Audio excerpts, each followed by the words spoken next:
प्रदेश Congress committee ने कल रात को सभी 10 नगर निगम के लिए नेता प्रतिपक्ष और उप नेता प्रतिपक्ष के नाम की घोषणा कर दी है। रायगढ़ ज़िले की बात करें तो यहाँ कांग्रेस के वरिष्ठ पार्षद 7 बार के पार्षद रहे शेख सलीम नियारिया को नेता प्रतिपक्ष चुन लिया गया है और उप नेता प्रतिपक्ष के रूप में विकास ठेठवार के नाम की घोषणा की गई है। तो इस दौरान हमने सलीम नियारिया को देखा अपने वार्ड में काम करते हुए। तो चलिए उनसे अब बातचीत ही कर लेते हैं कि नेता प्रतिपक्ष बनने के बाद उनकी प्राथमिकताएं क्या रहेंगी अपने वार्ड को लेके। अब वार्ड क्या, शहर के लिए नेता प्रतिपक्ष हैं कांग्रेस के, तो कांग्रेस के पक्ष में उनका क्या माहौल रहेगा और वो कैसा काम करेंगे रायगढ़ नगर निगम को लेके।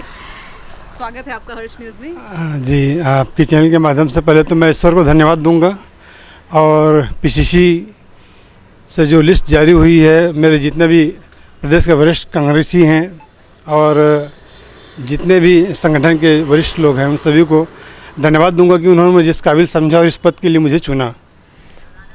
7 बार के आप पार्षद रहे हैं, लगातार बीड़-पारा क्षेत्र से आप निर्वाचित होते आए हैं, लेकिन अब आपके ऊपर जिम्मेदारी रहेगी रायगढ़ शहर में नेता प्रतिपक्ष की भूमिका में आप रहेंगे कांग्रेस के लिए। कैसी खुशी है, उसको कैसे जाहिर करना चाहेंगे आप? देखिए, खुशी तो ये है कि खुशी अपनी जगह है क्योंकि ये एक बहुत कठिन पद है। इसके पहले भी मैं सभापति रहा हूँ, वो भी बीजेपी के शासनकाल में ही रहा और मैंने उस पद को भी बखूबी निभाया है। और इस पद को भी जो है, जो मेरे संगठन के वरिष्ठ लोग हैं, जिला कांग्रेस कमेटी के और हमारे जो 12 पार्षद हैं और भी जो हमारे कांग्रेस के वरिष्ठ जन हैं, उन सभी के सहयोग से जो है इस नेता प्रतिपक्ष के पद को जो है मैं बखूबी निभाने की कोशिश करूँगा।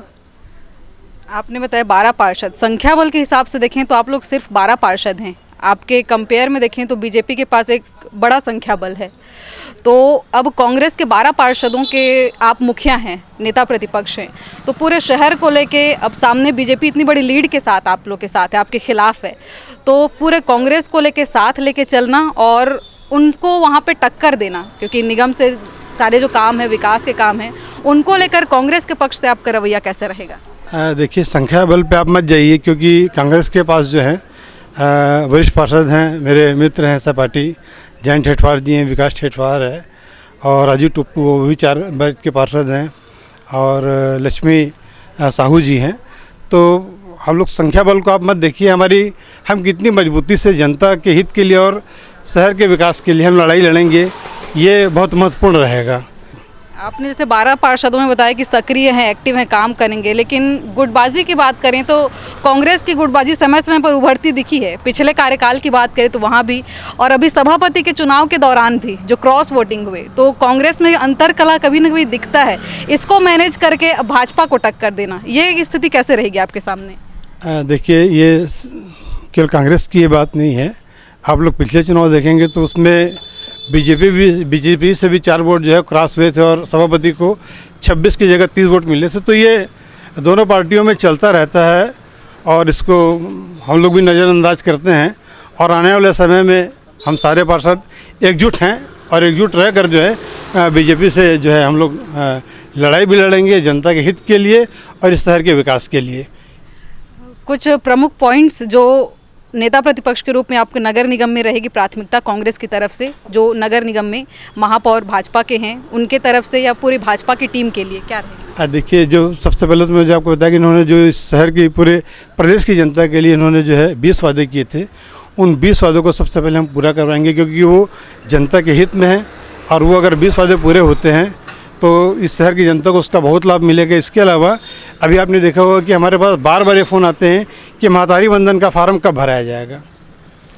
महातारी बंधन को भी लेकर इन्होंने जो है मोबाइल वगैरह में, ऐप में वगैरह आते हैं कि फॉर्म भराए जा रहे हैं और हमारे यहाँ से जो है महातारियाँ जो है फ़ोन करती माता बहनें कि भैया हमारा फॉर्म नहीं भरा था वक्त पे, तो हमारा फॉर्म भी भर दीजिए। देख, उसके लिए भी हम आवाज़ उठाएंगे कि जो शहर की बाकी महतारियाँ जिनका फॉर्म जो है वो नहीं भर पाई हैं, उसको भी इसका लाभ मिले। और जो हमारे यहाँ पेंशनधारी महिलाएं हैं जिनको 500 रुपये पेंशन मिलता है और 1000 रुपये महतारी बंधन का, तो ये उसमें काट के 1000 रुपये ही देते हैं उनको, उनका 1500 रुपये किया जाए। ये हमारी प्राथमिकता रहेगी कि इस शहर की जो महतारियाँ हैं जो पूरे प्रदेश की हैं उनको 1500 रुपये मिले, जो पेंशनधारियाँ हैं, और जो सामान्य महिला हैं उनको 1000 रुपये मिले। तो ये थे सलीम नियारिया, रायगढ़ नगर निगम के नेता प्रतिपक्ष। जैसे ये अपने बात से आश्वस्त नज़र आ रहे हैं कि कांग्रेस को मजबूती के साथ ये साथ लेकर लगातार आगे बढ़ेंगे और नगर निगम में प्रमुख भूमिका निभाएंगे। तो इसी तरह रायगढ़ से जुड़े और तमाम अपडेट्स के लिए आप बने रहें हर्ष न्यूज़ के साथ। कैमरा पर्सन देवेश देवांगन के साथ मैं नेहा पटेल, हर्ष न्यूज़ रायगढ़।